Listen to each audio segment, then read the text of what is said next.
Assalamualaikum warahmatullahi wabarakatuh. Bagaimana kabar kalian anak-anak ibu yang soleh dan solehah? Alhamdulillah, ibu senang mendengarnya kalian dalam keadaan sehat walafiat. Baiklah anak-anak, pada hari ini kita akan belajar tema 4, yaitu globalisasi.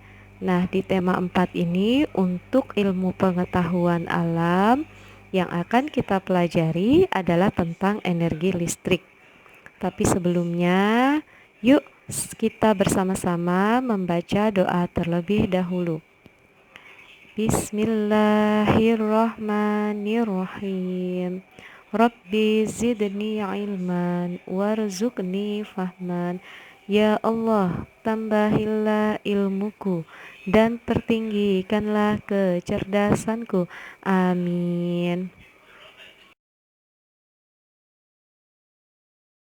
Di tema 4 ini yang akan kita pelajari yaitu subtema 1 dan subtema 2. Untuk pertemuan kita kali ini, Ibu hanya membahas subtema 1 dan subtema 2. Subtema 1 tentang globalisasi di sekitarku dan subtema 2 tentang globalisasi dan manfaatnya. Proses menghasilkan energi listrik.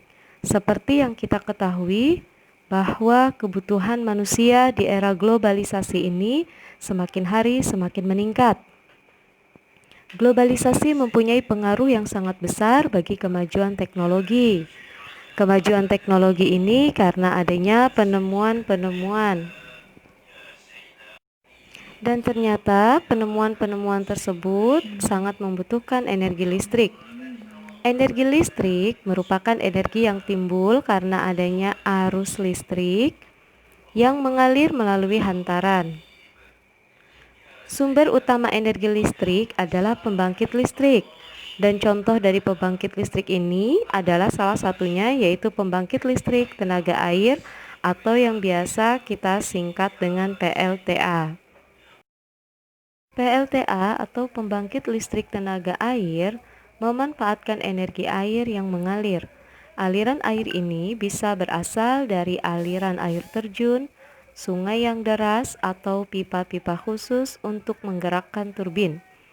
Pemanfaatan aliran air ini adalah untuk memutarkan kincir air yang kemudian akan menggerakkan turbin sehingga dapat menghasilkan listrik. Dan turbin yang bergerak akan diubah menjadi energi listrik di dalam generator. Ketika energi listrik dihasilkan di dalam generator, maka listrik akan disalurkan ke tempat-tempat yang membutuhkan energi listrik. Nah, proses menyalurkan energi listrik. Listrik yang dihasilkan oleh PLTA biasanya akan disalurkan ke rumah-rumah, gedung perkantoran, dan pabrik. Besarnya jumlah energi listrik yang disalurkan akan disesuaikan dengan kebutuhan. Lalu, bagaimana cara energi listrik dapat disalurkan hingga sampai ke masyarakat? Baiklah anak-anak, mari kita saksikan skema penyaluran energi listrik berikut serta keterangannya.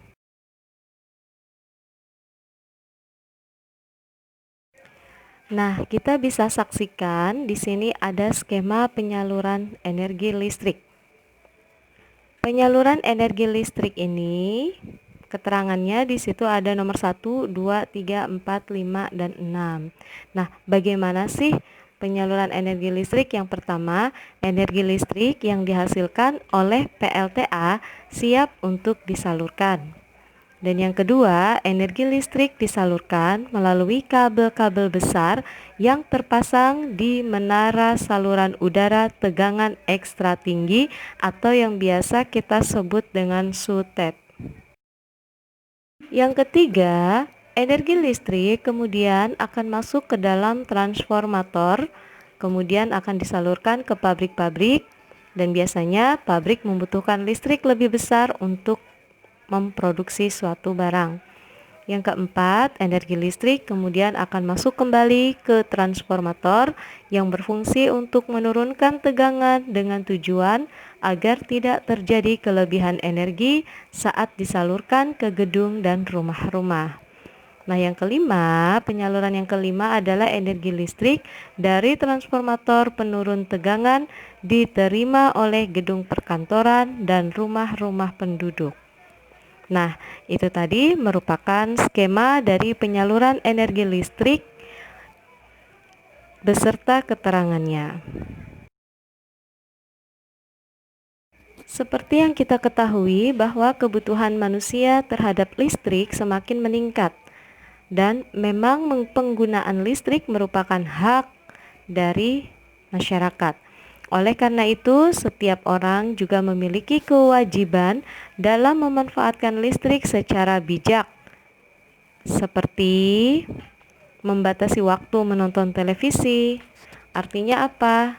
Nah, biasanya kalian kalau menonton televisi acara kesukaan kalian, kalian akan terus-terusan sampai waktu malam.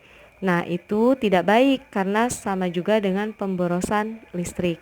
Maka dari itu, Ibu harap kalian membatasi waktu menonton, misalnya dari ba'da isya sampai jam 9.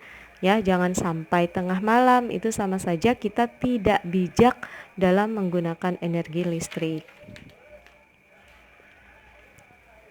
Kita juga membutuhkan lampu untuk penerangan saat ruangan dalam keadaan gelap. Ada 3 jenis lampu yang paling banyak beredar di lingkungan kita, seperti lampu pijar, lampu neon, dan lampu LED. Lampu pijar adalah jenis lampu yang cahayanya berasal dari pemanasan filamen oleh listrik sehingga menghasilkan cahaya. Lampu neon merupakan jenis lampu yang cahayanya berasal dari pendaran fosfor karena adanya radiasi ultraviolet. Lampu LED merupakan jenis lampu yang cahayanya berasal dari pancaran cahaya diode. Nah, dari ketiga jenis lampu tersebut, lampu LED merupakan jenis lampu yang memiliki tingkat efisiensi listrik atau kehematan listrik paling tinggi. Artinya, energi listrik yang digunakan akan jauh lebih hemat dibandingkan jenis-jenis lampu lainnya. Tetapi, kenapa sih kok kita suka ada mati listrik atau biasa kita sebutnya mati lampu? Nah, ternyata penyebab terganggunya proses penyaluran listrik itu dapat disebabkan oleh gangguan alam atau bencana alam seperti tersambar petir ataupun gempa bumi. Lalu bagaimana sih cara kita untuk mengantisipasi jika kita jika listrik terganggu? Yaitu antisipasi yang kita lakukan adalah dengan pengadaan pembangkit listrik cadangan yang dikhususkan untuk kebutuhan tempat penyaluran listrik. Manusia mempunyai hak untuk mendapatkan energi listrik dalam kehidupannya, tetapi manusia juga harus bertanggung jawab terhadap penggunaan energi listrik. Penggunaan energi listrik ini tidak bisa kita lakukan dengan seenaknya, tetapi kita juga harus bisa menghemat energi listrik. Berikut merupakan cara menghemat energi listrik. Yang pertama, mencabut kabel dari stop kontak apabila sudah tidak digunakan. Yang kedua, mengganti lampu dengan daya yang lebih kecil. Yang ketiga, tidak membiarkan pengisi daya telepon seluler atau HP atau laptop terpasang di stop kontak. Yang keempat, mematikan lampu saat kondisi ruangan cukup cahaya. Dan yang kelima, menggunakan alat elektronik secara bergantian, artinya tidak bersamaan. Ya nyalain setrika, ya nyalain TV, ya nyalain radio. Nah, itu namanya pemborosan. Jadi harus secara bergantian. Penggunaan energi listrik yang besar dapat menyebabkan pemanasan global. Hal ini terjadi karena adanya penggunaan energi listrik dengan menggunakan batu bara dalam persentase besar, sehingga efek dari pembakaran batu bara akan menghasilkan karbon dioksida atau CO2 yang pada akhirnya akan menimbulkan polusi udara yang berpengaruh besar terhadap pemanasan global. Baiklah anak-anak, itu tadi merupakan pemaparan penjelasan dari Ibu tentang tema 4 globalisasi pelajaran IPA tentang energi listrik subtema 1 dan subtema 2. Semoga hal ini dapat bermanfaat untuk kehidupan kalian. Amin. Sekian dari Ibu. Salam sehat, tetap menjaga protokol kesehatan, yaitu dengan mencuci tangan dan menggunakan masker. Dan kalau tidak penting-penting amat, jangan keluar rumah ya. Oke, terima kasih. Wassalamualaikum warahmatullahi wabarakatuh.